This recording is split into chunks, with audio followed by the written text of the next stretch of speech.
Our next talk continues the theme of quantum mechanical entanglement and is Dr. Itamar Kimchi, dirty quantum entanglement. So I will stop you if there's anything inappropriate. Too quantum. How quantum can I get? As quantum as you want. It's the dirty part, I was. So I'll tell you today about work I've done here at MIT for the past almost 3 years, being a Pappalardo Fellow. I hope it's a catching title to get your attention. So let me start with quantum entanglement, which we heard about a little bit in the talks earlier. I'm familiar with quantum entanglement originally as this idea from the early discussions of quantum mechanics, for example, by Einstein and others, with thought experiments. And in the thought experiments, they imagined taking two photons and entangling them, making them into some entangled state, so that measuring one directly, immediately, also impacts the state of the other. And then you can shine the light of the two photons in different directions, so now you have separated, entangled objects. And that's what Einstein called spooky action at a distance. And of course, back then it was a thought experiment, and now in many labs, including of course here at MIT, people do that with lasers in the lab, which I find amazing. Right? So there is this control of entangled objects that people achieve, and you can understand this entanglement as a feature of quantum physics. And as a quantum condensed matter theorist, what I'm interested in is not just these two photons, but all the 10 to the 23rd number of electrons in a material. Right? So in a material, in a chunk of rock sitting on the ground, we also have quantum objects inside this chunk of material, which is electrons. All of chemistry is electrons, which are quantum objects. And so they can get entangled, and do get entangled.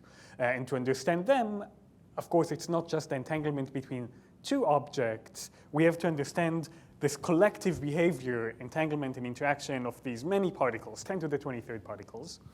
And that gets to be a little bit of a tricky problem, for me at least. And of course, it gets even trickier when you consider that the real material isn't even just this kind of often thought of theoretical idea of just many particles interacting together. In a given material, there is a crystal lattice. It has imperfections and randomness, impurities, or sometimes built-in randomness. So there's always some kind of disorder or randomness going on as well. It's not just the many particles. There's this other stuff that usually gets thrown out in theoretical treatments because it's too difficult. This randomness or dirt, what people call sometimes. Good, so that's the setting. And entanglement is the important feature of quantum mechanics, and we also know that quantum mechanics can give you weird things. Just experimentally, we know that if you take some materials, like, for example, these particular magnets that are in this phase diagram, and you take some electrons out of these insulating magnets, that's this axis hole concentration, meaning experimentalists take some electrons out of the magnet, and what you get is some superconductor, which is a high temperature superconductor. So there's weird stuff that goes on in materials because of the electrons, and it's clear, for example, in this case that people have been studying for decades, that it really involves the quantum mechanics and interaction of the electrons in weird ways that we don't yet totally understand even. That you get from just removing some electrons from the insulating magnet. So that motivates, these kinds of, and there's many different kinds of these experimental mysteries, motivate us to try to understand this collective behavior of quantum objects like electrons. And as one framework for the motivation I want to talk about today is how do you get long-range quantum entanglement in a solid, right? Because usually when we think of quantum effects, it's a short-range thing. Quantum mechanics is a short-range thing. Okay, we can entangle two photons here and then shine them in opposite directions, and there's this entanglement. But usually quantum mechanics effects happen at short-length scales. How do you get entanglement to arise between electrons that are sitting across from each other across the chunk of rock that you picked up in your hand? How do you get that kind of long-range entanglement? And to describe that, what the previous talks, including Gen B, alluded to, these kinds of phases of matter would go beyond the standard Landau paradigm of distinguishing phases of matter or behaviors of electrons based on just symmetry. So we have the usual symmetry consideration distinguishing ice and water, but this would go beyond that. So it's beyond magnetization, even beyond superconductivity. This kind of framework requires even just a framework, a paradigm that goes beyond these descriptions, which are all kind of symmetry-based descriptions, if you have this kind of entanglement as a key feature. And another way to motivate this, so there's lots of reasons to try to find paradigms that go beyond this traditional Landau symmetry paradigm. And another reason, if we could find such a paradigm, that would help us tackle this kind of pesky but always present ingredient of randomness or dirt in samples. Because, of course, the moment that you have randomness or dirt, you no longer have a beautiful symmetric crystal. You lose some of the symmetry. So the moment you have randomness, you suggest that to capture everything about the randomness, you need to go beyond this Landau symmetry paradigm. Good. So that's what I'll try to talk about. So to do that, and in this theoretical work that we've been doing for the past few years, we were able to take, I think, a significant step in this direction, in something I'm really proud of, actually. And to do that, we needed to have some brand new ideas. So we needed to combine ideas from totally different sub-disciplines within physics. So that includes the collection of discipline of quantum magnetism. Spin 1/2 means electron spin. So people have studied the magnetism of electrons in materials, and the material science connected to that, as well as more theory. That's one subfield.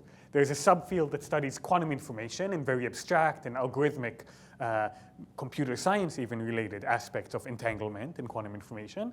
And of course, forget quantum mechanics, classical statistical physics. That's its own subfield that's very rich. And we actually needed to combine knowledge and results and ideas from all these different fields to make progress here. So we did that.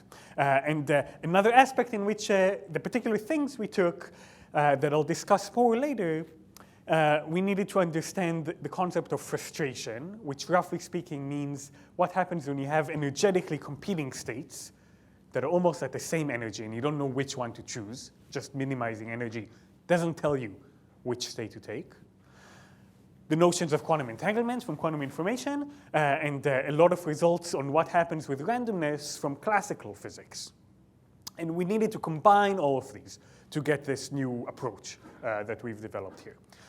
Okay, so that's the approach. So let me remind you, I'm sure you remember, but just in case, I'll remind you a little bit from 2 years ago, from what I talked about in this room, about some of my doctoral research with Ashwin Vishwanath. Then I talked about frustrated quantum magnets and how do you get entanglement in these settings.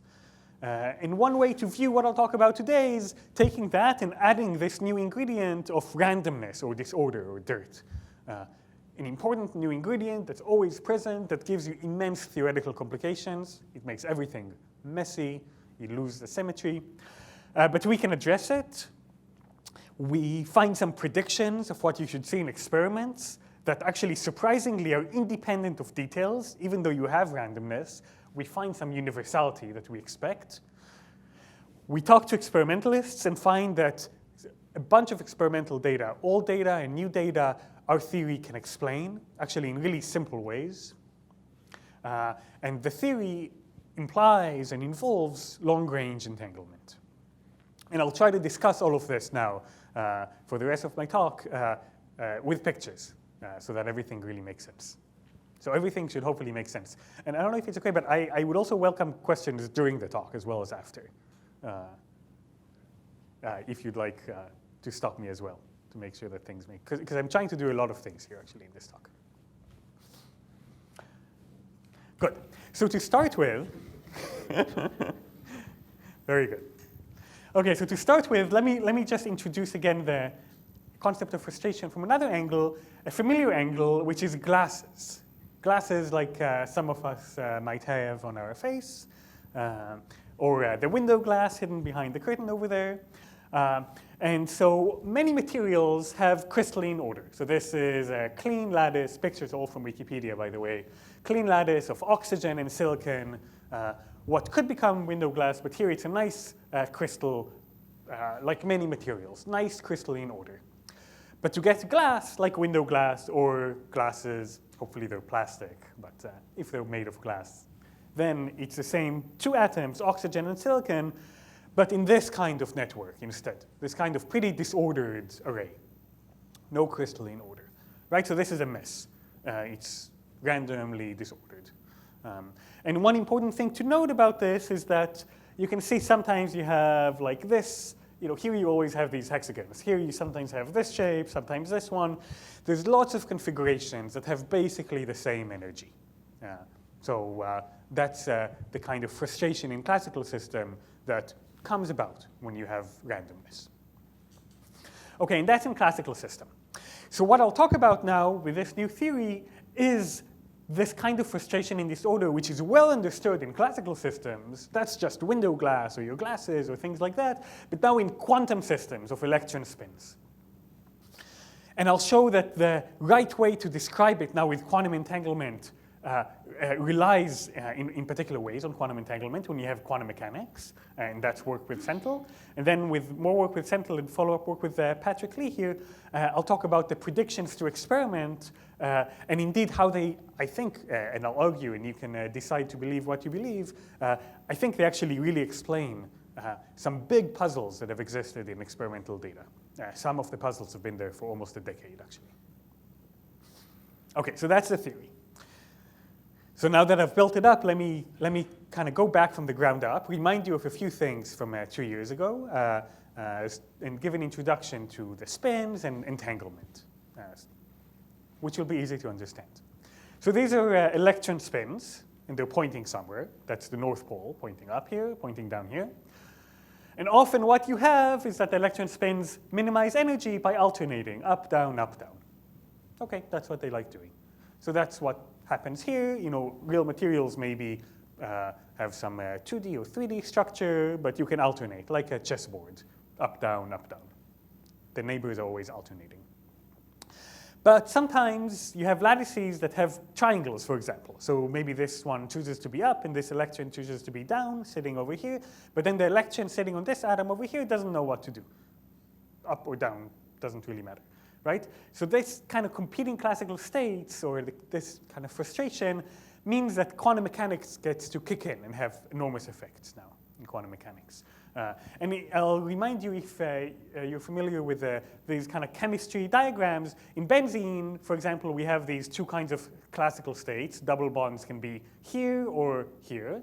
And these two states actually quantum resonate, and chemists draw this picture to say that the right state of the molecule is actually the entangled state of these two, the superposition. And that's what happens here too. And so the way to think about this, when you have two spins, we're familiar with that. That's what's called the two-spin singlet state or the two-spin valence bond. And that's really the kind of valence bond you have as part of bonding in many materials. And so in this cartoon picture, that's what I'll draw as the cartoon picture. You have the spin pointing up and the other spin pointing down, and this blue ellipse denotes that they're entangled. Okay, now, is the left one up or is the right one up? Yeah, doesn't matter. That's the point of entanglement. Actually, these two states are entangled with each other. So they're always opposite to each other, but which one is up, which one is down is indeterminate. So that's all you need to know about entanglement. Good. And that's quantum entanglement, that's the essence, and that's what gives you spooky action at a distance if it's a long-range bond, long-range valence bond. So now that we know everything there is to know about entanglement, I'll go from two particles to many. Yes? Good. My understanding of entanglement had only been polarized photons. Yeah. Are you saying you can do electron spin entanglement now? Exactly. Is that a recent phenomenon? Okay, so I'm describing this theoretically. This does happen. This is the chemical bond that happens in materials. So in some sense, nature already does this for electrons all the time. And you can think of these, if you'd like, as like a polarization. Polarization is horizontal or vertical for photons, but here up or down replace horizontal versus vertical. And it's mathematically the same thing. And this happens in nature all the time, usually on a short distance. In particular, one of the ways in which it happens in nature, less conventional, but this does happen, is this kind of pattern that you can get. So the points here are electrons sitting on atoms that are arranged in this crystal, and sometimes they choose this kind of pattern of valence bond. This one chooses this neighbor to pair with, etc. That's some pattern that you get. Okay, so this is one pattern you get. There's a big jump for long-range entanglement. Yeah, exactly. How would you get long range from this? Exactly. Well, let me try to show you. Good. That's exactly the right question. And and people have been trying to study this for a long time. So yeah, what I'll talk about is some new ideas for how to do this. So the obvious thing to note, so we want to actually add the complication to then get answers to even older questions. So the complication is disorder, complication or a feature, bug or a feature, as you wish. But it's always there in materials, so at least that's one motivation for me to study it. And one thing that happens with disorder is that, for example, maybe there's some impurity here that makes these two spins interact more strongly with each other, but there's something else here that makes these two spins interact more strongly with each other. If these two interact more strongly, they'll be more likely to choose each other to pair into this valence bond. And so makes sense that with this order, instead of getting one pattern across the sample, you get this one pattern over here in this region, and then this other pattern over there in this other region, selected by the particular randomness that exists in the material. And the patterns are created, of course, by minimizing energy based on the existing randomness. Okay, so that was it for what people expected would happen. But there's another piece to the story that we found. And the key insight is that there are special points that can arise between patterns. So in 1D, it's kind of obvious. Let me start with 1D. So let's say this is one pattern in 1D. I drew the spins as up and down, but of course, these two are entangled. So is this one down or up? Doesn't matter. It's entangled with its neighbor. That's one pattern. Disorder, randomness, creates different patterns. Pattern A here, pattern B here. And between the two patterns, between pattern A and pattern B, is this single unpaired spin. That's all alone, doesn't have anyone to pair with. And it has to be there between patterns A and B.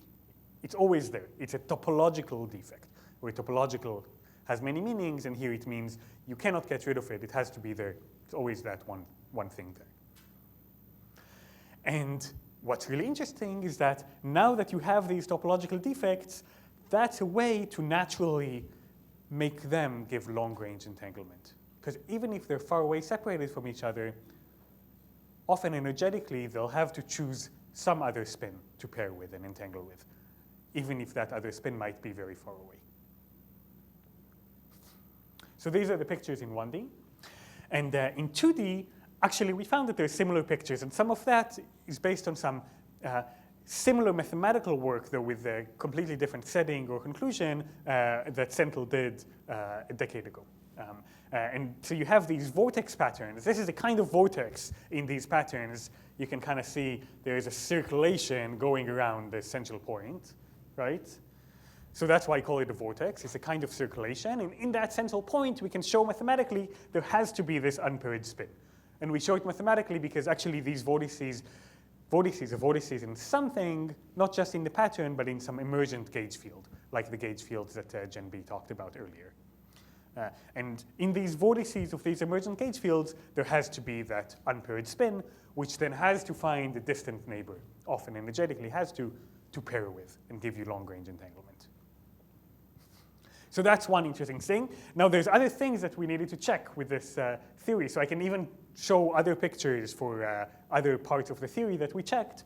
For example, you might worry that when you have more dirt, when you don't have any patterns, you just have these isolated bonds, maybe you get this kind of mess without any free spins. But we could show that that's not true. You always have free spins that appear. So the right configuration looks like this. You always have these extra isolated unpaired spins. And for this, I don't have any simple arguments. We needed to do some algorithm, actually, to use some trick to find some algorithm to compute this directly and find that energetically these always appear. These topological defects always appear. But we could do this, so that's the pattern. And so the picture we have, if you're familiar with the idea of RG flow, you zoom in and you might see this kind of pattern. And as you zoom out then, you see that at low energies, you just have these long-range entangled bonds and some other free spins. And that's what gives you the emergent low-energy physics. Very different from the microscopic physics. The emergent physics here is really completely different, even though I can draw some pictures to motivate it. So now that we have this framework and this picture, well, we can ask, what do you expect to see in experiments in connection to this? And an obvious thing that you get, that's really robust, not really model dependent, but a robust statement out of just the pictures I drew is something called power law scaling, power laws in many different quantities, power laws in all the densities of states, and also data collapse, which I'll explain in the next few slides. And that's pretty robust predictions out of these pictures of this emergent spins with long-range entanglement. So do we see this in experiments? OK, so to do that, let me go straight to experiments. So here I'm showing experimental data from this group in Stuttgart, Germany, that was actually just published in Nature. The experimental data here is heat capacity. So it's really simple, straightforward experiment. You add energy, and you see how the temperature changes as you heat up your sample. How much energy does it take to change the temperature? And that's the blue curve here as a function of temperature, the heat capacity. And the other curves are what happens when you add a magnetic field. And you can see that the heat capacity decreases when you add larger magnetic fields. Already from here, there is a nice sign that our theory might be the correct one, because there's something weird already at zero field here. This is a power law. This is a log-log plot. So you can see it's over like 2 orders of magnitude of temperature. Lots of different temperature. You see this straight line in the log-log plot, meaning it's a power law. And it's a power law with a fractional exponent, square root, which is really weird, very difficult to explain in traditional theories. But that's exactly what you expect from the pictures I just showed you. So you have that square root. OK, and this looks like a mess. So at first we thought maybe we should be satisfied with the agreement of this square root to the predictions of our theory and forget about this mess. But then we looked more closely, and actually it turns out this mess, all these different functions, if you take each one of them and multiply it by the square root of the magnetic field value, not the temperature square root like the blue curve, but the square root of the magnetic field value, and you plot them now multiplied by this factor on a log-log plot or on whatever plot you want, you plot them together on the same plot, they all collapse to the same curve. Here they don't collapse because there's some other effect like phonons giving you other heat capacity. But the part of the heat capacity coming from the spins, which is in this region, all of them collapse onto exactly the same curve. So this kind of data collapse is pretty amazing. That's how we understand critical points. It's a rare thing to see. And this is, I think, pretty nice data collapse over 2 orders of magnitude in temperature. And what that means is that here, right, there's data of heat capacity C in 2 variables, magnetic field and temperature. But all this data can be described in terms of just one function. All this infinitely many functions actually collapse to be described by just this single function, which looks like this. So that's pretty amazing. And they indeed thought this was amazing in this experimental collaboration. And actually, already in some totally unrelated material, the previous one was an iridate. This is a molybdenate, data from over half a decade ago from Johns Hopkins. Similar experiment, heat capacity at 0 field. As you increase a field, you see it decreasing. Again, lots of different functions. But when you do a similar collapse, multiplying them by h to the 0.56, they all collapse to the same curve once again. And amazingly, to pretty similar curves. OK, so now the punchline is I'll show the calculation we did from the theory. What should the curves be? We get 2 or 3 different curves depending on very general aspects of the materials. Basically, for example, whether it's two-dimensional material or three-dimensional material. And for these materials, we expect this curve. Here we call it Q equals 1. And so not only do you get the power law at zero field, and you get the data collapse to a single curve, that single curve, I think, seems to agree pretty well with what we expect from the theory. And that was really surprising to us and amazing because there's so much mess going on in any case in these complicated materials where all the electrons interact together with quantum mechanics. And now we're adding more mess. All these materials have randomness. That's the definition of a mess. But from that mess, the theory suggests there should be some detail-independent universality, and that's indeed found, I think, pretty nicely in the materials. And now there's already 3 other materials where both of these curves are found. Yeah, so that's the punchline of what I wanted to say. Good, and that's the right time. And of course, as part of developing this new approach, we answer some questions and we open as many questions as we answer. So I think some of the new questions that this new approach raises, there's new questions in all the different fields we bridge. Quantum information and theorems about ground state entanglement, like Lieb-Schwartz-Mattis theorems for the experts. Questions in classical statistical physics about randomness and defect nucleation. And of course, in understanding experiments in 2D and 3D materials, and maybe not just in magnets, but other systems. So I'll thank my collaborators, everyone at MIT, because I really appreciated the community here, especially Senthil, with whom a lot of my work was done here, and also I worked a lot with Liang Fu and Patrick Lee, and talked to everyone, so I'm really thanking everyone. And finally, especially thank you, Neil and Jane. Thanks. I don't have a particular question at all, to be honest with you. How about your friend? I've known him for at least 3 years now. His field is always confusing to me. That's all I can say. I drew so many pictures. I agree, but what I don't understand is where are you going with this theory? What, I could understand your point that those defects are long-range, perhaps, entanglement. Yeah. But entanglement itself is obviously, I don't see any simple practical application of entanglement. And this is simply pointing out that the defects are very similar concept to entanglement. That I understand. Right. So in terms of practical applications, indeed, my motivation is not practical applications. My motivation is to try to understand the collective quantum mechanics of many particles and to understand experiments. But there is a connection, there are connections. So of course, first, because we see this really happening in experiment, that's an immediate practical application of, to understand, I think, many different materials, what people often kind of threw away parts of their data or just said, oh, we have this data, but we don't understand it. It's been sitting there for decades. Now we have a way of understanding it, which means that you can understand that part of your data, and now have a better understanding of what else is going on. So I think that's actually a really important aspect for understanding experimental data in general.